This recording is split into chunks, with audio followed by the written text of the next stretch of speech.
अस्सलामु अलैकुम वरहमतुल्लाहि वबरकातुहू। मेरे मुअज़्ज़ज़ ख़वातीन व हज़रात, आज की इस वीडियो में कुर्बानी के मसाइल पर दो बहुत ही अहम सवालों के जवाब लेकर आपकी खिदमत में हाज़िर हूँ। पहला सवाल ये है कि कुर्बानी वाजिब होने के लिए कितना माल होना चाहिए। ये सवाल लोग अक्सर पूछते हैं जब कुर्बानी के दिन करीब आ रहे होते हैं। और दूसरा सवाल ये है कि क्या कर्ज़ लेकर कुर्बानी करनी होगी। तो इन दोनों सवालों के जवाब आज की वीडियो में जानेंगे और कोशिश करूँगा कि आसान तरीके के साथ आपकी खिदमत में रखूँ। आप अगर इस वीडियो को पूरा देख लेंगे तो इंशाअल्लाह ताला उम्मीद है कि आप इस मसले को बहुत अच्छे तरीके के साथ समझ सकेंगे। तो याद रखिए कि हर आकिल मुकीम मुसलमान मर्द औरत जो साहिब निसाब है उस पर कुर्बानी वाजिब है।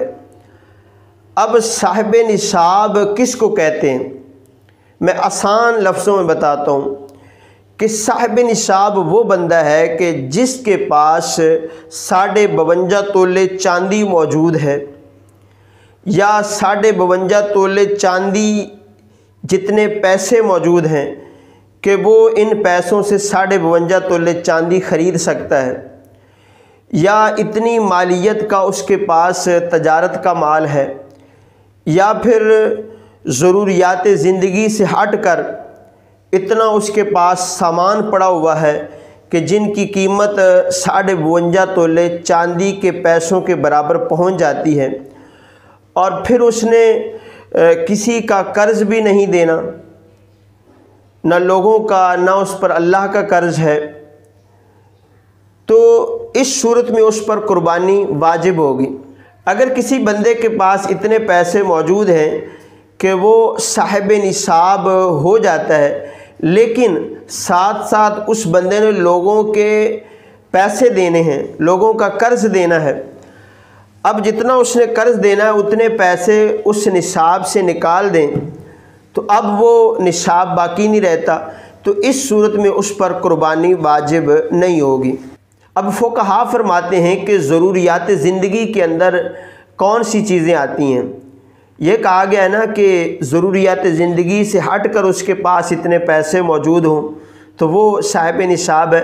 तो अब बंदे की ज़रूरियात ज़िंदगी के अंदर कौन सी चीज़ें आती हैं, तो याद रखिए कि वो चीज़ें कि जो बंदे की ज़िंदगी की ज़रूरत है कि जिसके बग़ैर गुजारा बड़ा मुश्किल हो जाता है, जैसे रहने के लिए घर और इसी तरह सवारी और पहनने के कपड़े, खाने पीने की चीज़ें, इल्म दीन की किताबें, कारोबार के औज़ार, ये सारी की सारी चीज़ें ज़रूरियात ज़िंदगी के अंदर शामिल होती हैं। अब अगर हम ज़रूरियात ज़िंदगी की चीज़ों पर गौर करें तो हमें पता चलता है कि बहुत सारी चीज़ें ऐसी हमारे घर में मौजूद हैं कि जिनकी हमें ज़रूरत ही नहीं है, ऐसा सामान मौजूद है। तो फिर इस सूरत में उस सामान की कीमत लगानी होगी। तो अगर उस सामान की कीमत साहिब निसाब को पहुंच जाती है तो फिर उस पर कुर्बानी वाजिब होगी। इसी तरह एक और बात भी है कि किसी ख़ानदान के पास एक घर है रहने के लिए और उसने 2 या 3 घर या एक घर किराए पे दिया हुआ, या दुकानें किराए पे दी हुई हैं, या इसी तरह गाड़ियाँ किराए पे दी हुई हैं, और इसी तरह गाँव में लोग खेती बाड़ी करते हैं, जानवर माल मवेशी रखते हैं। तो अगर तो उनकी इन्हीं आमदन की वजह से घर का गुज़र बसर है कि वो घर का किराया आता है, गाड़ियों का किराया आता है या दुकानों का किराया आ रहा है, तो इस वजह से घर का गुज़र बसर हो रहा है, तो इस सूरत में तो उन चीज़ों की क्योंकि कीमत निसाब से ज़्यादा भी है तो फिर भी उन पर कुर्बानी वाजिब नहीं होगी। लेकिन अगर इन चीज़ों की आमदन नहीं आती, घर भी मौजूद है, दुकानें भी मौजूद हैं, उनकी आमदनी नहीं आती, अगर आती भी है तो बहुत कम आती है, उसके साथ साथ आमदनी का कोई और भी ज़रिया है तो इस सूरत में उस बंदे पर कुर्बानी वाजिब होगी। तो दूसरा सवाल ये है कि क्या कर्ज लेकर कुर्बानी करनी होगी?